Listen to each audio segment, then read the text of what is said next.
Welcome to the Empire Builders Podcast, teaching business owners the not-so-secret techniques that took famous businesses from mom and pop to major brands. Stephen Semple is a marketing consultant, story collector, and storyteller. I'm Stephen's sidekick and business partner, Dave Young. Before we get into today's episode, a word from our sponsor, which is, well, it's us. But we're highlighting ads we've written and produced for our clients. So here's one of those. My secretary booped me at work today. You know, I booped Larry all the way across town. Connect with your staff in an instant. All you have to do is boop. Push to Talk is back from Peak PTT. Hey guys, I'm in the bathroom and I just booped. It gets you to the right person in real time because nobody ignores a boop. Instant two-way communication across town or across the country. I can boop driving. Department of Transportation says so. What are you booping waiting for? Ready to boop right out of the box. BoopToTalk.com. Stephen, my wife and I raised 4 little kids, right? And during that time when they were all, I think all 4 of my daughters were under the age of 6 or 7 at one point, right? It's a lot of little kids and there's a lot of toys just everywhere. And the worst of them are Legos in the middle of the night when you don't have shoes and socks on and you're walking around in the dark. Nothing you want hurts to talk more. about Legos? Nothing hurts more than stepping on those little puppies. I am so glad that I don't have any of them in my house anymore. Lego is, we're talking about Lego, and Lego is really quite a remarkable story. Private company, and they are one of the largest toy companies in the world. Oh, they're everywhere, right? They're just ubiquitous. Yeah, there's been over 600 billion Lego parts stepped on. Like 600 billion parts made. That's just a crazy, crazy number. And this company was started back in Denmark in 1932 by Ole Kirk Christensen. And he was actually a carpenter. They didn't start with making Lego. He started doing carpentry. And he was, first of all, a home builder for local farmers. And then the carpentry business grew until the Great Depression happened. And basically people weren't looking for homes any longer. Yeah. So he was a wood maker, and he said, okay, well, what I'm going to do is I'm going to start making small furniture. So in early 1930, he started making small furniture. And then 1932, which is basically the start of Lego, he switched to making small wooden toys. Okay, so he turned into a toy maker in the height of the Depression. Yeah, and he was making these little wooden toys. And then in 1934, he switched 100% to toys, and the company became Lego, which is from the word legut, which is play well. Okay. So Lego is a play on that word and basically, or those two words, and it's play well. And here's the big reason why he got into wooden toys is up until that point, most of the toys came from Germany. Okay, and he's Dutch, right? Right, Dutch, 1934. Up to that point, most of the toys came from Germany. Then Germany invaded, and guess what happened? German toys became a little less popular. Right. And also, German toys were made from metal, and there was a metal shortage due to the war effort. So there was this room for wood local toys to happen. And the first one was a little wooden duck. So we'll have a picture of that on the website. So you can see kind of the first Lego toy, this little wooden duck. And by the end of the war, business had boomed. And by the 1940s, it was hard. He was actually finding it hard to find wood. And then they actually had a problem where their factory burned down. So they had to suddenly do something different. And he kind of discovered plastic. Plastic was coming on the scene at that time. And they started making little plastic bricks. And they had a great name. You know how so many of these businesses start with these really wonderful names? Mm-hmm. They called it automatic binding bricks. Oh, well, that just rolls off the tongue. Right? Automatic binding bricks. Automatic kind of reminds me of, the Play-Doh episode, right? In terms of the great name that they had that I still can't remember. It was so good. But they weren't the only one doing this. They also had a big competitor in the UK called Kittycraft. But what Kittycraft was doing was making the bricks, and they were very dull in color. So Lego started looking around, and there was, as we know, some really famous Dutch painters that were doing these really colorful, these really bright colors, and that inspired them to make, the bricks in these colorful squares. So they got this real inspiration on the color. And his son Gottfried one day was on a ferry with a buyer. So they were, traveling around, and the buyer was complaining about toys being thrown out, like just being used for a short time and throwing out, and that there was real issues around this. And they decided, okay, what they were going to do is actually, at this time, the bricks weren't kind of made in this system, and Lego then decided to create this system. They created this idea that everything was interchangeable. So even when you were done playing that version of the toy, you could just do something different with it, or you could combine it. Yeah. You could combine it with the others. And also what they decided to do was hollow the bricks out. The bricks were hollowed out, but they were hard to stack. So if you flip over a Lego brick today, there's that little interior mechanism that makes it so when you put the bricks together, it really sticks. These tubes. They then came up with that idea, and they patented that idea in 1958. Okay.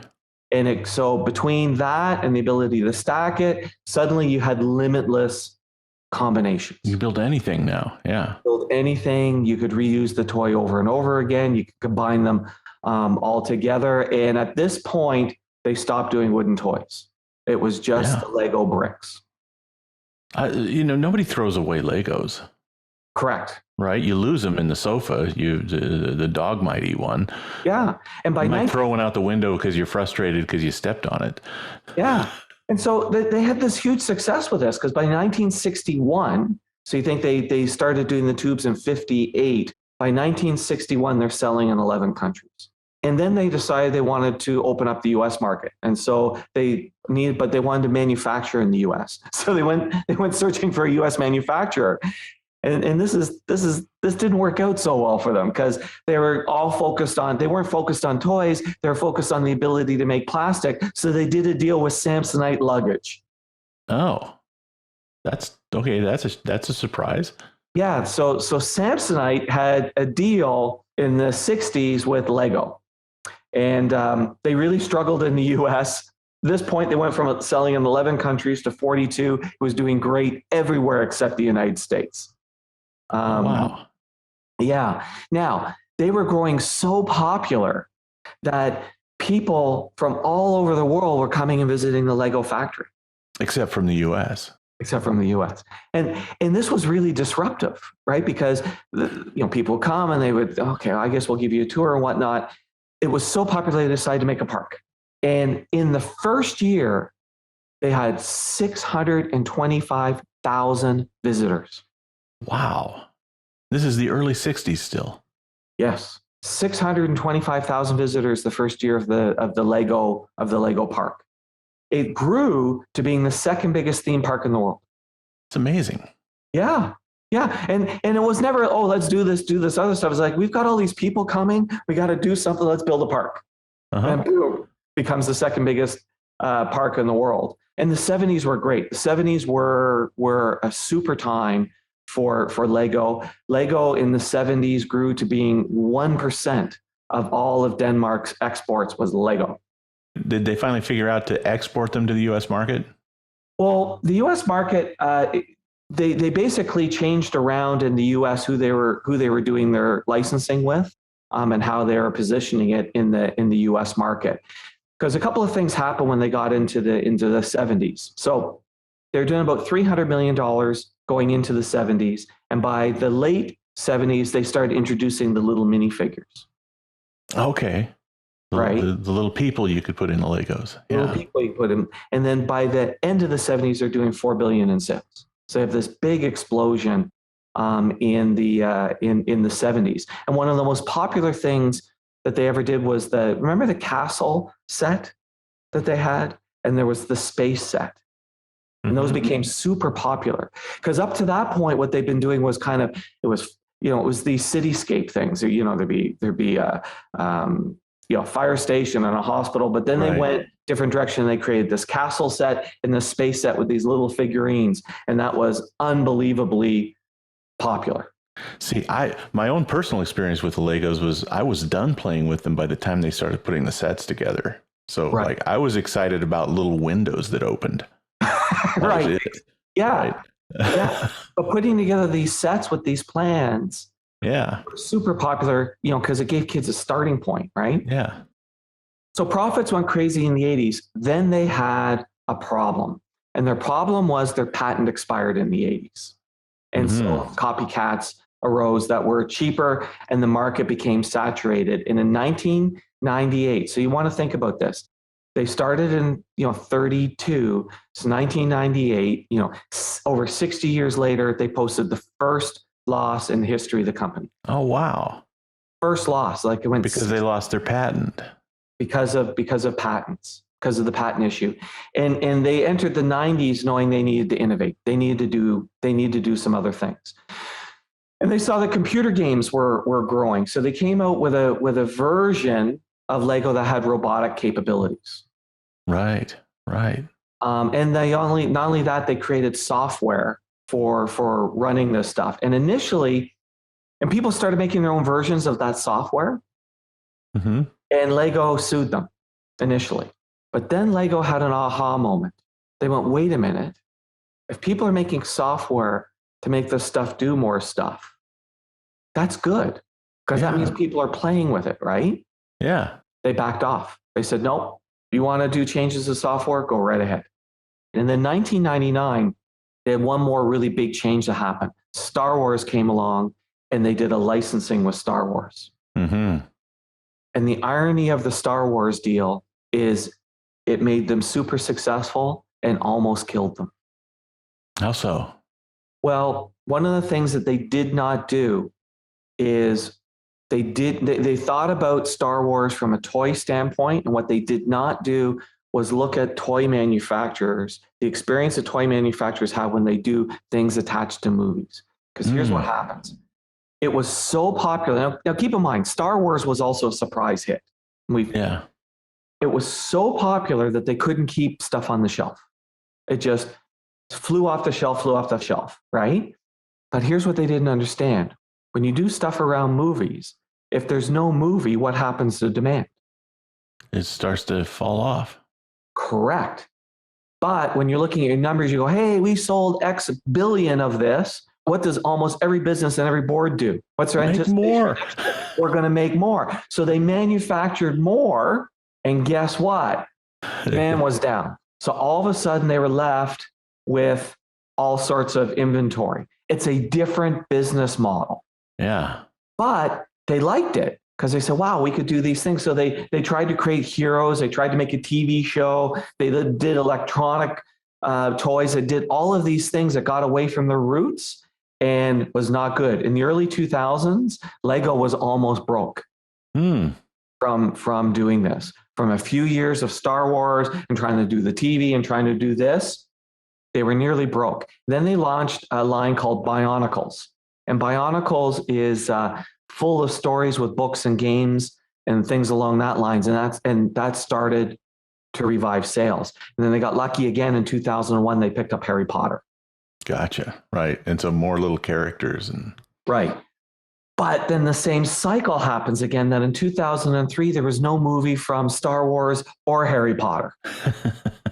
So, there's this roller coaster. There's this roller coaster that happened and sales fell and Lego again almost goes bankrupt. So much so that they started to shop the business.